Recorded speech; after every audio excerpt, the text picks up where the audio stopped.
Laura, a gente está fazendo uma entrevista sobre o circuito Arte Pública e Cultura Colaborativa. Eu tenho umas perguntas para você. Você que é atriz dos Filhos da Dita, eu queria saber, assim, você, assim, na sua posição de atriz, né, e da sua formação teatral, como foi a formação desse espetáculo, A Guerra? A Guerra... Bom, tudo começou quando o Rolando Hernandes veio para cá, através de um projeto do Pombas Urbanas, pela Fomento. E, lógico, ele foi muito generoso e abriu o seu conhecimento para outros coletivos aqui do Centro Cultural Arte em Construção. Dentre eles tínhamos nós e ele nos apresentou o texto A Guerra, que foi escrito em 79, né? Foi escrito em 79 pelo autor e diretor Oscar Castro, que é chileno, e ele escreveu esse espetáculo durante a ditadura do Chile, foi dentro de um cárcere mesmo. Ele escreveu esse espetáculo e assim a gente conheceu o texto. E aí o Rolando começou a trabalhar um pouco com a gente o estudo do texto, como que a gente começa a compreender e ensinar através de improvisos, usando muito o método Stanislavski, que não é o que a gente costuma fazer, né, esse método, mas que foi muito importante para a gente estudar o texto. Depois disso, a gente criou junto com o Rolando 3 versões desse texto. Uma foi uma versão do cangaço, outra foi a versão da capoeira e outra foi uma versão com o tema favela, né? Essas 3 versões, depois do fim desse processo com o Rolando, a gente meio que juntou todos esses conhecimentos e fez e somou outros novos, trazendo uma linguagem mais nossa, uma linguagem do Filhos da Dita, do bairro Cidade Tiradentes e de um contexto mais atual. E essa linguagem é o que a gente apresenta hoje, que a gente apresentou na mostra Circuito Arte Pública. Estamos aí com o Guilherme Todi, Guilherme. Ô Guilherme, cara, você que é integrante do Circo Teatro Palombar, a gente tem umas perguntas aqui, umas curiosidades aqui, você namora ou não? Tô brincando. Guilherme, eu queria que você respondesse pra gente, cara, assim, por que você escolheu o circo como profissão, apesar de ser tão novo? Então, cara, eu escolhi o circo porque é uma arte que me encanta, assim, porque, tipo, traz o sorriso ao público, tipo, muda o dia de uma pessoa, sabe? É um negócio que tem muita emoção, muita alegria. E, tipo, é o único lugar, assim, que você sonha de olhos abertos, tá ligado? Tipo, você vive uma coisa que não é em qualquer lugar. Então, isso eu acho muito louco. Legal, hein, cara?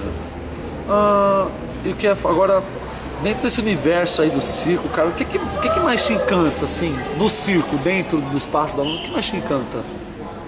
O que me encanta é o público, velho. Porque, tipo, eu gosto muito de apresentar, eu acho um negócio muito importante, assim, a gente que tá aqui na comunidade é muito importante apresentar pros jovens e tal, muda a cabeça da pessoa, ajuda ela e, tipo, no circo o que eu mais gosto é a adrenalina, monociclo, malabares, não é uma coisa que você vê em qualquer lugar, então eu curto muito.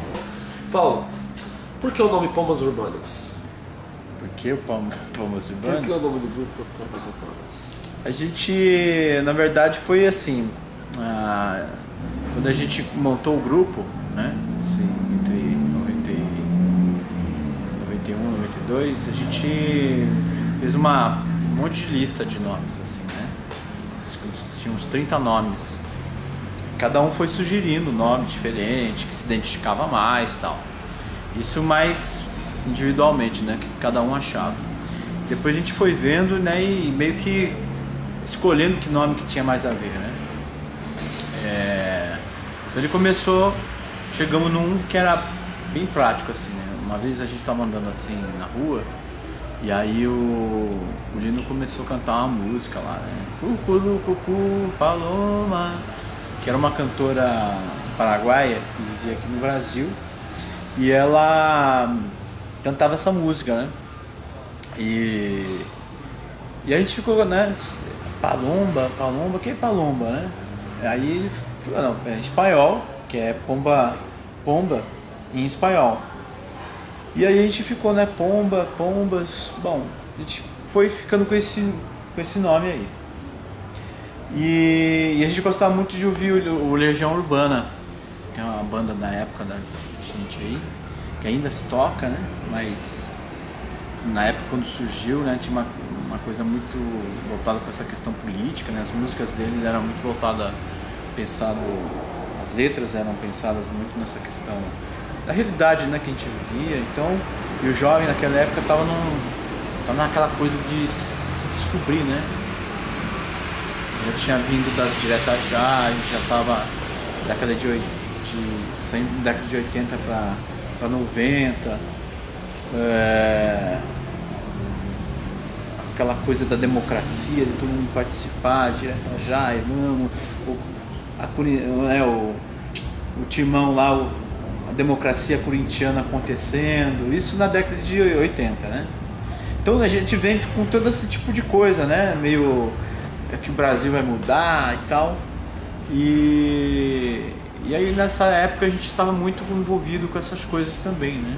O Lino nos falava muito dessa realidade, né? Da sua origem, né? Dos nordestinos que moram ali em São Miguel Paulista, da realidade de São Paulo, como é que é essa grande metrópole, né? Então todas essas coisas, né, urbano, né, Legião Urbana, Pombas Urbanas, né, a gente começou a ver que tinha a ver com essa coisa da pomba urbana aqui no centro de São Paulo, que ela se prolifera muito fácil, né, e começou a virar um rato com asas, né, porque ela vive na dependência das pessoas jogarem coisas lá pra ela lá, de falar rato com asas, porque também começou a transmitir doenças, né? E a gente ficava naquela coisa, como é que pode? Às vezes, né, a pomba urbana ela era uma coisa um símbolo de paz, né? E de repente ela começa a se tornar também uma imagem meio deteriorada, né, das coisas que a gente vê no centro de São Paulo. E então a gente foi meio que aglutinando esses nomes, né? Urbano, Pombas Urbanas, e a gente acabou ficando. Mas na época, quando a gente montou o nome mesmo, assim, que foi o primeiro nome, era Trupe de Teatro de Rua Pombas Urbanas Cucurucucu. E era um nome comprido. Quando a gente ia fazer lá os projetos lá, era complicado, né? Escrever o projeto, colocar todo esse nome lá pra fazer. E como você